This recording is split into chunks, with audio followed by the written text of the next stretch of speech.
el sueño racionalista de Canuto, que ahora a continuación hablaremos de Canuto, que es tomar el poder, centralizarlo y hacer una sociedad mejor, en la práctica ha sido así. De hecho, hay un filósofo que estuve leyendo hace poco en un manual de filosofía sobre él, que un filósofo alemán, que es Elias Norbert, que él dice que la centralización del poder, el monopolio de la coerción, el monopolio de la violencia por parte del Estado, supuso una transición de una sociedad de guerreros a una sociedad de cortesanos. Es decir, y eso se ve muy claro también en Vinland Saga, ¿no? Cuando el Estado monopoliza la violencia, por lo tanto, todos tenemos que someternos a la coerción, al poder coercitivo estatal, entonces las reglas de juego entre los seres humanos cambian y efectivamente los estados también han hecho desde una planificación central la visión, diríamos, de Canuto, también han hecho cosas muy positivas en ese proceso de civilización, pacificación, etcétera. De hecho, lo más curioso de esto es que al final de la segunda temporada vemos que cuando Canuto, que primero empieza pensando que Thorfinn está loco por dejarse sacudir, etcétera, ¿no? Y que lo ve totalmente destrozado, Canuto se ve sorprendido positivamente por lo que quiere hacer, por el paraíso que quiere construir Thorfinn, respeta su propuesta y le ve como un aliado. Y entonces se va y no saquea la granja de Ketil, ¿no? Entonces los dos dicen, estamos persiguiendo lo mismo, solo que lo vamos a hacer de distinta forma. En la práctica, las dos cosas han sucedido, es decir, el mensaje cristiano ha calado en nuestra cultura, sobre todo, y eso ha hecho una sociedad mejor. Y por otro lado, el sueño racionalista que estaría encarnado en la ilustración, los valores de la ilustración son estos, es decir, básicamente es una secularización de los valores cristianos y una imposición desde el Estado, es decir, vamos a implementar desde una gestión racionalista y monopolizada estatal los valores de la justicia, de la igualdad, de la fraternidad o de lo que sea, ¿no? Es la materialización de una idea en una persona jurídica al final, todo esto. Y es lo que nos está llevando a la ruina a cierto punto, porque como que esa síntesis filosófica no entendió que eso no es posible a Ya. cierto punto, ¿sabes? Tiene que haber Sí, un espacio para ese florecimiento interior, esa mística, etcétera. correcto. Creo Es la torre de ya mi Babel. opinión, sí, sí. Es la torre de Babel, es el sueño de la razón que colapsa porque el racionalismo cree que puede controlar todos los matices de la realidad, pero el racionalismo es necesariamente represivo, porque tú no puedes, ¿cómo decir?, reducir la realidad a la razón. El ser humano es mucho más que razón. Y ahí está Thorfinn, yo creo. Thorfinn es quien trasciende la razón. Quien trasciende la razón haciendo una locura, que es poner la segunda mejilla, ¿no? Pero que eso que dices tú, el espíritu, al final, ese poner la segunda mejilla, ese dejarse pegar 100 veces en lugar de matar a su enemigo, dejarse pegar de una manera inteligente para no morir y para demostrar una fortaleza y una bravura, que es la encarnación de Cristo, en definitiva, ese espíritu es el que verdaderamente puede traer algo similar a lo que es un amor universal, ¿no? Y no ponerte a matar a todo el mundo, que es lo que quiere hacer Canuto, que esté en contra de tu objetivo, ¿no? Y ahí me parece que la serie es Sí. espectacular, ¿no? Hay que ver ahí también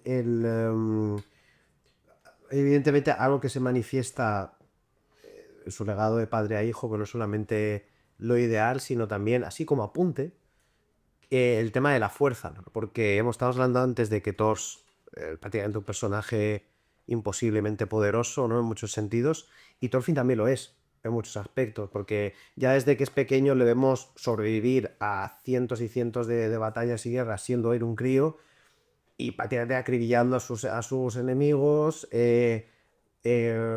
sobreviviendo a combates contra figuras también de este carácter casi Dios sobre la tierra a nivel... Bueno, Dios sobre la tierra mejor no, porque se van a confundir muchos conceptos, pero quiero decir, de figura casi sobrehumana, mejor dicho, como por ejemplo un Thorkel, que sobrevive a su combate contra Thorkel, siendo el otro personaje que se ve en su sentido, es que tiene un punto interesante la serie, también no se manifiestan todos los personajes, pero hay veces en los cuales, según el personaje, hay un poder, hay un juego entre su ideal y su poder, digamos, interno, vamos a decir, y su poder físico también. No, es un punto que no le he dado muchas vueltas, pero hay una serie de personajes en Vinland Saga que obviamente son más poderosos que el resto, a nivel físico también. Y creo que eso también tiene algo que decir, ¿no? Es como que, por ejemplo, Askrad es un personaje que se presenta como también muy poderoso, muy fuerte, es alguien imbatible, Thor lo es, Thorfinn hasta cierto punto también. Que la bondad necesita de la fuerza, ¿no? Torkel lo es, claro, pero hay un punto interesante porque Torkel también lo es. Y Torkel, sin embargo, es un enviado de... Que ser fuerte no significa ser bueno, pero que para ser bueno tienes que ser fuerte. Los Jones Viking, el hijo de Ketty. Claro, es correcto. Ahí hay un juego, una serie de personajes que son mucho... Snake también, correcto. Hay una serie de personajes en la serie que son evidentemente, explícitamente, mucho más fuertes que el resto del mundo. Y ahí creo que hay algo interesante también. Simplemente como apunte quería dejarlo, porque también se tiene que ver con el personaje de Thorfinn. Canuto precisamente no, porque Canuto además se presenta frágil desde el principio, a nivel físico no tiene prácticamente fuerza, no tiene prácticamente presencia, ni poder, ni habilidad. Y eso también es interesante también, porque es lo contrario a Thorfinn también en ese sentido. No solamente en el camino que toman, sino a nivel de poder físico, de poder defenderse simplemente con tu fuerza propia. Ahí también hay una dicotomía, ¿no? Canuto es tremendamente débil y se ve desde el principio, ¿no?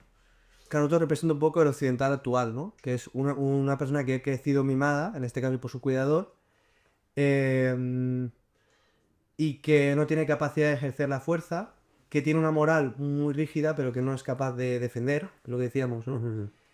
Y en Canuto, ahí, si queréis, ya pasemos a hablar de Canuto. ¿O quieres decir algo más? ¿Qué habla con Canuto con esto? Y en Canuto hay ese proceso de empoderamiento que concluye con dos procesos importantes. Uno es la muerte de su cuidador a manos de Askeladd, que para mí esto es muy curioso porque Askeladd mata a su cuidador para que Canuto se haga un hombre, para que se haga un adulto, ¿no? Y esto es lo que hablaba Freud de lo que significa hacerse hombre, ¿no? Es la muerte simbólica del padre, decía Freud, ¿no? Para hacerte un hombre, para tú ser capaz de ser padre, tienes que matar simbólicamente a tu padre, ¿no? Y eso lo vemos ahí claramente, porque yo creo que la serie juega muy bien con los arquetipos. Ese sería un momento, yo creo, esencial. Y el segundo esencial es que, por desgracia, cuando muere el padre de Canuto, el padre simbólico, que es su cuidador, no su padre real, para Canuto también muere otro padre simbólico que es Dios, porque él se rebela contra él, y ahí es cuando emprende en su rol de príncipe el deseo de traer una utopía, ¿no? A la Tierra. Ahí hay un punto, creo que es después de la muerte de Ragnar, que es el cuidador de Canuto. Es una escena muy bonita, muy potente, y que de hecho fue la escena que a mí me hizo, como ya me estaba encantando Vinland Saga, pero fue la escena que me hizo decir, pocas series o pocas obras de ficción a día de hoy realmente me desafían a nivel intelectual. De yo estar escuchando esto y decir, wow, no solamente me está diciendo algo con lo cual concuerdo y me parece bonito e interesante, sino que me está suscitando cosas chulas, que es esta conversación que él tiene, creo que es con el cura que siempre está como bebiendo y demás, sobre el amor. Están tirados ahí con la nieve, que creo que ha pasado algo con Bjorn, que es el secuaz de Askeladd. Es guaz fuerte, ¿no? Él es también el berserk. Pues esa conversación, que es fundamental también en el personaje de Canuto, es brutal porque sin despojarse de la mística del discurso de Dios, del concepto de Dios, hay una transformación ahí brutal, ¿no? De un personaje que ya de por sí seguía ese pensamiento y demás, pero queda transformado en otra cosa distinta. Y es un momento apasionante ese, de los mejores de la serie para mí, de hecho. ¿Alguna cosa que se te ocurra a este respecto, Dani? Hombre, respecto a la transformación de Canuto. Es que güey, sobre el amor, no me acuerdo exactamente, es un momento muy, muy chulo. Sí, él dice, ¿por qué los hombres no se aman entre ellos, ¿no? Algo así. Empieza a decir como la nieve es amor, todo es amor, empieza como... Si el universo está en armonía y es bello y tal, ¿por qué los hombres no se aman entre ellos, no? Algo así, algo así. Y en todo momento le declara la guerra a Dios, dice, Es como todo que esto da la está vuelta sucediendo a la bajo tu rutina, mandato, todo esto está sucediendo bajo tu mandato, pues a partir de ahora yo voy a asumir el mando porque esto está mal, básicamente, ¿no? Claro, y como que de algún modo, creo recordar que era un poco como... si todo esto ocurre bajo tu mandato y estas son tus reglas, estas son pues voy a utilizarlas, ¿no? No voy a hacer una especie de distinción terrenal entre una cosa y otra, sino que de pronto todo es Ah, claro, si tú permites esto, por lo tanto me legitimas a mí. algo así, algo así. De hecho, y ya no lo digo porque no me acuerdo al 100% de lo que hice, sino porque de verdad creo que es una escena muy ambigua a lo mejor de los sentidos, ¿no? Y en el mensaje que da y en la interpretación que saca Canuto de ese discurso sobre Dios, sobre el amor. Es una escena muy El potente. tema del amor, luego, si queréis, lo discutimos, pero a veces es fundamental que los vikingos alucinan con la concepción del amor universal, porque los vikingos solo conciben el amor hacia tus familiares o tu gente directa, ¿no? Y tratan de loco al cura, ¿no? Cuando les está hablando del amor universal, del amor de Dios como una fuente. Y, y eso me parece también brillante, ¿no? En la serie. Y creo que en Canuto, pues, se ve esa transformación que hemos hablado antes de la sociedad occidental, ¿no? En muchos sentidos muy positiva, como decíamos, porque efectivamente el Estado ha conseguido, con ese sueño racionalista ilustrado, hacer posibles en mayor grado muchos de esos ideales, pero en última instancia colapsa porque falta ese espíritu, ¿no? Que es el espíritu de Thorfinn, ¿no? El mundo actual es un mundo que se parece más a la idea que tiene Canuto de lo que tiene que ser el mundo que a la de Thorfinn realmente. O sea, el mundo actual, de hecho Canuto tal y como lo estamos poniendo al pobrecito parece básicamente un fascista. Sí, sí, sí, o sea, es básicamente un fascista hasta lo que se ha visto, ¿no? Es una persona que, pues eso, es que tiene todo, ¿no? O sea, el racionalismo materialista de una concepción del bien ajena a Dios, etcétera, vamos. Pero, pero bueno, básicamente, antes hemos mencionado la Segunda Guerra Mundial y precisamente en lo que, si bien en la Segunda Guerra Mundial se acaban con con los autoritarismos y el totalitarismo de fascista, nazi, etcétera, parece que se inicia un ciclo, tanto en el bloque soviético como en el bloque occidental, de encarnar todos esos ideales, ¿no? Porque se dan cuenta de, oye, esto les ha funcionado, vamos hasta cierto punto, ¿no?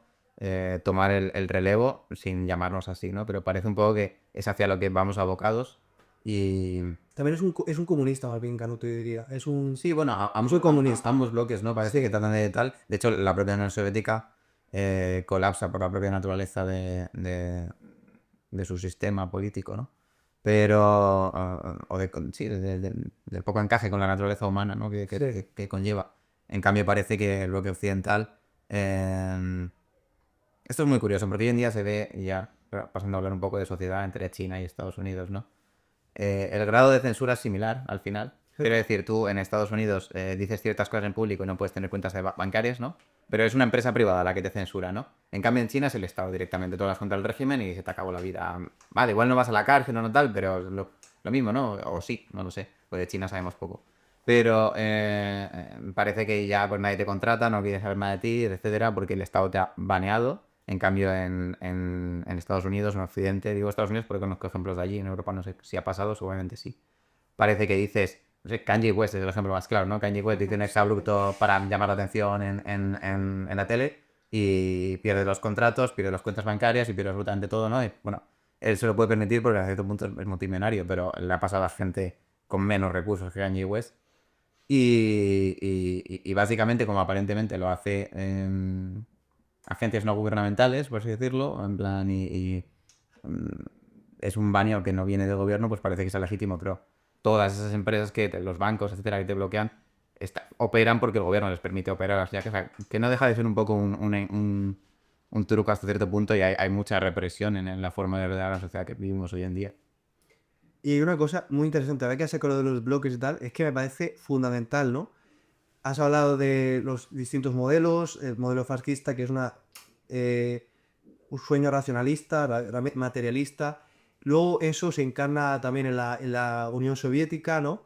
Pero pasa una cosa en el bloque capitalista, en el bloque, diríamos, occidental, que es curioso, ¿no? Y es que esa libertad total económica, que al final la economía es la ecología humana, es decir, la economía es como los seres humanos intercambian los bienes, básicamente, si no está acompañada de de un sistema moral más o menos rígido y saludable, se convierte en un sistema totalmente injusto y caótico, que es lo que está pasando hoy, ¿no? El regreso de la naturaleza. Es decir, el capitalismo puede funcionar si hay valores. Y esos valores otorgan la legitimidad política y refrenan a los individuos de hacer todas las cosas que están sucediendo hoy, ¿no? Un hombre que se acuesta con 1000 mujeres cada año, ¿no? Todas esas cosas que vemos, ¿no?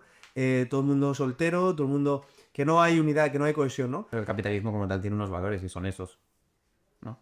Quiero Capitalismo, decir, no, o el sea, capitalismo, ¿cuánto tal? Puede ser... tiene unos valores. O sea, el capitalismo no es solo un régimen de intercambio de bienes, hay unos principios filosóficos que están detrás y que son los que operan precisamente en Ya. que se ha mercantilizado el mercado sexual, no sé cómo decirlo. Sí, sí, total. O sea, no... Estoy ya por vamos a sacar aquí a los pesos pesados, por sacar a autores como Chesterton, el decía, ¿no? Que básicamente el que había destruido, no sé si era la familia o la fe o lo que sea, era el capitalismo. En plan, no otra cosa, que no se hicieran pajas mentales. También Marx Pues lo dice. el culpable de todo esto es el sistema de producción. Bueno, Engels y Marx dicen esto en el Manifiesto Comunista, que el capitalismo ha acabado con la familia, que la cual para Engels es el último reducto de comunismo primitivo. Engels considera que la familia es aquello que ha logrado sobrevivir a pesar de todo a ese golpe que es el neolítico, que es el comienzo de la propiedad privada, el comienzo de las jerarquías, del poder sobre los demás, etcétera, y la familia es el último reducto. Pero es que la familia ha caído ya. O sea, ya estamos en ese momento de la historia en el cual sí ha habido familias, por supuesto, pero ya de manera casi subsidiaria. No vemos que haya una renovación de esa estructura de parentesco, por lo menos no en el suficiente grado como para permitir la reproducción del cuerpo social, ¿no? de nuestra cultura, ¿no? Yo creo que, por ejemplo, en países como Estados Unidos, que lo he citado mucho hoy, la familia está bastante... O sea, no existe la misma idea de familia que tenemos en España, supongo que en los países del norte de Europa será distinto, pero en España sí que existe un peso importante a la familia, incluso a día de hoy, creo yo. Más. Es residual comparado con lo antiguo, antiguamente está claro, pero en Estados Unidos es raro el hijo que se queda en la ciudad de origen, por ejemplo, Ya. o que vea a sus padres más de una o dos veces al año. No es lo habitual, ¿eh? Pero aquí, Porque tú tienes la idea de construirte a ti mismo hasta cierto punto y de, pues, quiero esta vida, esta otra, que podemos discutir si es legítimo o no, pero es distinto. ya, pero eso también con ciertos movimientos que hay en Estados Unidos hiperconservadores. Y es un país con más fertilidad y tiene más hijos y más familias de casa per coche. No, pues, ¿sabes? sí, pero Aquí. aquí hay una cosa importante que no me gustaría que nos desviemos, que es que el capitalismo sin moral, pues diríamos un liberalismo económico y un liberalismo moral, es un caos, que es lo que estamos viviendo hoy, que es liberalismo en todos los aspectos. Sí, porque yo creo que al final es como caos y orden, ¿no? El contraste necesario entre caos y orden, que sería el caos económico como fuerza creadora y el orden moral como algo que frena esos impulsos libidinales. Ya decía Freud que la civilización se construye contra los impulsos libidinales, y dentro de esos impulsos libidinales está, por supuesto, el sexo, pero está el poder, pero está todo, ¿no? Está la violencia, etcétera. Pero claro, lo contrario, que sería el sueño racionalista, que es por ejemplo la Unión Soviética, es decir, un orden absoluto y lo vemos también en la izquierda contemporánea, ¿no? Un orden y un racionalismo absoluto en lo económico, en lo material, pero una libertad total en lo moral, es decir, una represión de lo material económico, pero una liberalización de la sexualidad, que es un poco la izquierda actual, también es una absoluta locura, ¿no? O sea, en última instancia... los sistemas económicos necesitan tener elementos estáticos, sistemas políticos, sociales, económicos, elementos estáticos y elementos dinámicos, ¿no? Y la tradición occidental cristiana en cierto grado lo había conseguido hacer, ¿no? Había conseguido mantener la estructura e ir adaptándose hasta recientemente, ¿no? Que estamos en... Porque hemos abandonado el camino de Tocqueville, por así decirlo. Hasta Lutero, como siempre. Sí, ¿no? A veces. Bueno. Sí, no, a ver, como una especie de extrapolación así desarrollada de las ideas que puede suscitar la historia de Tolkien y demás, sí que se pueden ver ciertos paralelismos.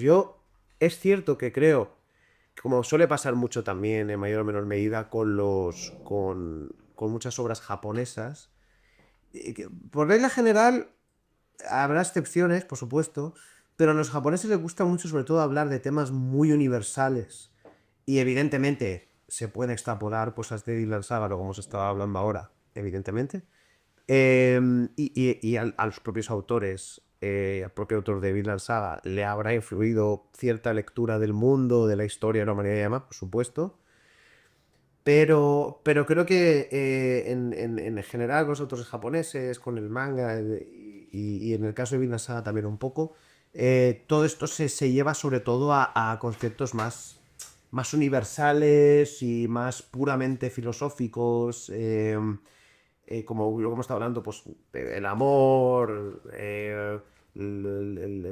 bueno, básicamente Es precisamente lo interesante de las... Sí, sí, sí, sí. Disculpa que te corte. Es precisamente lo interesante, lo que hablábamos antes, que no te pone, no es un Juego de Tronos, que no te pone sobre la mesa esos conceptos mm, simbólicos que quizá el occidental medio necesita un poco para ubicarse muchas veces, no este con quién va, este con tal, sino que te pone, la pelea es más interna. Sí, sí. Y te ayuda a hacer una exploración bastante más profunda, a la cual sí que hay grandes obras de la literatura occidental que tienen ese tipo Sí, claro. de desarrollos, pero que lo que comentabas antes, hace tiempo que no se ven, ¿no? Sí, pero sí, total. Pero por ejemplo, a lo mejor, habrá de todo, por supuesto, ¿no? Pero hace poco me leí Crimen y Castigo, ¿no? Y por poner otra obra así.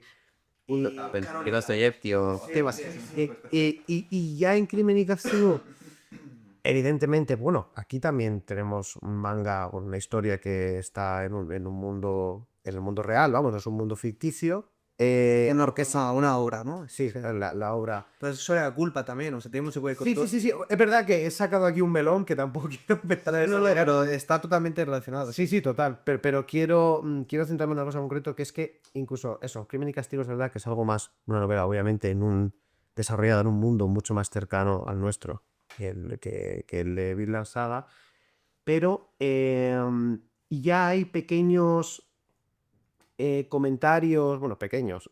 Hay comentarios y apuntes que quieren reflejar el mundo estrictamente real de la época en la que Dostoyevsky lo escribió y que atan la obra a un discurso mucho más directamente relacionado con el mundo en el cual en el momento en el que se escribió la obra. Se habla o se dejan caer comentarios pues, sobre la sociedad rusa en ese momento, sobre aspectos de la política fuera de Rusia, se dejan caer, se mencionan a personajes relevantes en el mundo dentro del tiempo cercano a lo que era el momento en el que se escribió la obra, como Napoleón, por ejemplo.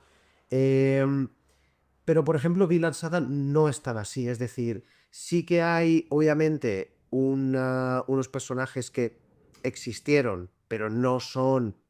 Simplemente es como que elige un momento del mundo y unos personajes en concreto, Un contexto real. pero simplemente como base porque le viene bien, porque es ideal. Es verdad que es ideal, es que le queda muy bien, es que este cajón que utilice, el momento histórico que utiliza para contar su historia, pero no es el factor, digamos, no es un factor principal, no es un factor fundamental en lo que la historia quiere contar, ni hace menciones a cosas específicas de eso, es todo muy residual. ¿Cómo se llamaba el autor en ese aspecto? ¿Era Yukimura? Pues sí, bueno, yo no sé si él será cristiano, pero el análisis que hace es impresionante, o sea, impresionante. Que por cierto, porque he aprovechado ahora un momento para revisar ese momento del discurso del amor de Canuto, y era un poco, él comentaba lo de que la nieve es amor y demás, porque creo que un poco el punto de esa conversación era que el amor puro solo puede verse representado en aquello que es incapaz de odiar e incapaz de generar conflicto. Es decir, que de hecho ya a un punto, no sé si lo dice él o lo dice el cura, o como que solo un hombre muerto o sea, el hombre que más ama es el hombre muerto, ¿no? Porque precisamente por estar muerto es incapaz de odiar, es incapaz de generar la violencia, es incapaz de... Y que incluso... Ya se ha unido con el todo, por así decirlo. Claro, y que incluso el concepto de amar en sí activamente a algo o a alguien no es el modelo de amor definitivo, porque cuando tú amas algo, caso concreto, si ese algo se ve amenazado por alguien o se ve destruido, genera odio. ¿Me explico? Es como, es un amor pero que discrimina, es decir, el amor definitivo es el amor que no discrimina nada. Sí, sí. Entonces, el amor, por ejemplo, amor por tu familia, tus amigos, tal, es amor, por supuesto, pero es un amor que discrimina. Porque llegado a un punto, Tú vale lo único que entienden los vikingos. claro, tú vas a decidir que viva Sí. tu amigo a que no un desconocido. Por lo tanto, hay un amor, pero es un amor que discrimina y por lo tanto no es el amor definitivo. Por eso él dice la nieve es amor, porque la nieve es inerte, no decide, no discrimina. Que es, por cierto, es un punto de vista muy budista, muy Kantiano casi. bueno, O sea, es como te recuerda la moral kantiana sí, de... sí, y muy budista. Tienes que dar la puerta vecino porque sea tu familia, ¿no? Claro, sí, correcto, también, por supuesto. Sí. Simplemente eso, que hemos abierto antes el melón de esa escena y me había quedado un poco en el aire y quería concretar un poco una escena muy potente. Y muy naturalista, romántica, ¿no? Es decir, los románticos que se interesan mucho por la naturaleza y la belleza de la naturaleza se cuestionan esto, ¿no? Que como que la naturaleza te devuelve la belleza independientemente de que tú te comportes bien o te comportes mal, ¿no? Como que es un poco la reflexión de Canuto, ¿no? ¿Por qué todo es tan bello y sin embargo en el corazón de los hombres no habita el bien, no habita el amor, ¿no? Claro, O sea, yo no estoy del todo de... sí, no, sí. Que no estoy del todo de acuerdo con el planteamiento de ese monólogo. A cierto punto, quiero decir, por el hecho de que sí que es verdad que parece lógico, ¿no? Lo inerte es como lo que más ama, ¿no? Esa sensación de belleza que te transmite la naturaleza, que es inerte, bueno, no toda, pero Que también es filtradora, también. lo que lo dejas más, lo principal y la diferencia entre los hombres y la naturaleza es que en este caso es la voluntad. Es decir, el árbol no tiene otra alternativa que ser árbol, la montaña o el zorro, ¿no? Pero son bellos a su manera, ¿no? En el sentido de que no están manchados por esa... mm, por ese pecado original, esa caída, etcétera. Entonces, sí que es verdad que el amor humano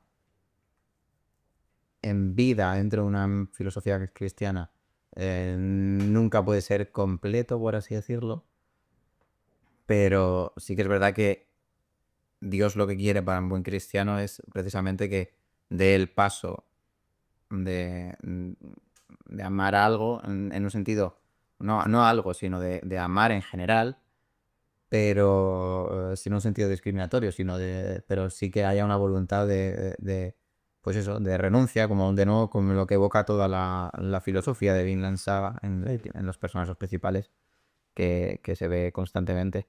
Y es esa aceptación o esa de la voluntad de amar, por así decirlo, creo yo que es la que redime a Thorfinn al final cuando se ve, pues eso, dejan atrás los fantasmas Sí. y tratando de construir un futuro distinto que aún no sabe muy bien qué va a ser realmente. Porque Thorfinn no tiene mucha idea. Canuto parece que lo tiene más claro, pero Thorfinn no tiene muy claro lo que va a ocurrir. Y una cosa importante, ese naturalismo materialista que yo he mencionado a los románticos, y hay muchos utopistas también románticos, ¿no? Utopistas, que no autopistas. Claro, deja un poco de lado que la naturaleza es filtradora también. O sea, la naturaleza como que provee y es bella y tal, pero la naturaleza también es despiadada, ¿no? Sí. Y en gran parte, y eso también la filosofía, la teología cristiana lo aborda, en gran parte la naturaleza que nos habita, por así decirlo, es lo que nos lleva a pecar, ¿no? Nuestra pulsión de poder, nuestro deseo sexual, todo ese tipo de cosas que nos mueven y que en muchas ocasiones nos hacen actuar mal por satisfacerlo, forman parte de nuestra biología, de nuestra naturaleza. Bueno, pero En la carne. es igual, Sergio, o sea, nos inclina a pecar, pero también nos inclina a Dios. Quiero decir, el hecho de poder pecar nos permite también rechazar el pecado y acercarnos a Dios. Quiero decir, es complicado. Sí, o sí, el instinto material, el instinto maternal también es, podríamos decir, biológico en cierto grado, pero y es algo totalmente positivo. Entonces la naturaleza es eso, epifaz, ¿no? Tienes algo esto. A veces incluso, a ver, evidentemente no quiero romantizar que la gente se ponga a hacer aquí ahora barbaridades, ¿no? Pero una cosa interesante de Vinland Saga es que obviamente no es un paso que se puede incitar a nadie a hacer porque sería absurdo totalmente, pero también ocurre dentro de la historia y se ven varios ejemplos de varios personajes, Thorfinn siendo uno fundamental, lo que hemos dicho antes, que precisamente porque él ha cometido ese pecado total, de algún modo también es de los pocos que por haber pasado por eso puede realmente llegar al extremo opuesto de una manera más sentida o lúcida, no sé cómo decirlo, que a lo mejor alguien que no ha tocado ese otro extremo, ¿no? Lo digo así un poco como mensaje al aire, ¿no? Porque de hecho hay un punto en el que vemos como, lo que he dicho antes, hay una escalera como de muertos que le sacan de ese infierno, ¿no? Y por eso digo que no es que sea necesario ahora ponerse a cometer atrocidades para llegar a la iluminación total, ¿vale? Pero sí que hay un punto ahí que creo que a nivel temático creo que existe, ¿no? Y también hacen paralelismo con Thor, por supuesto, que también es alguien que ha matado a muchísima gente y demás.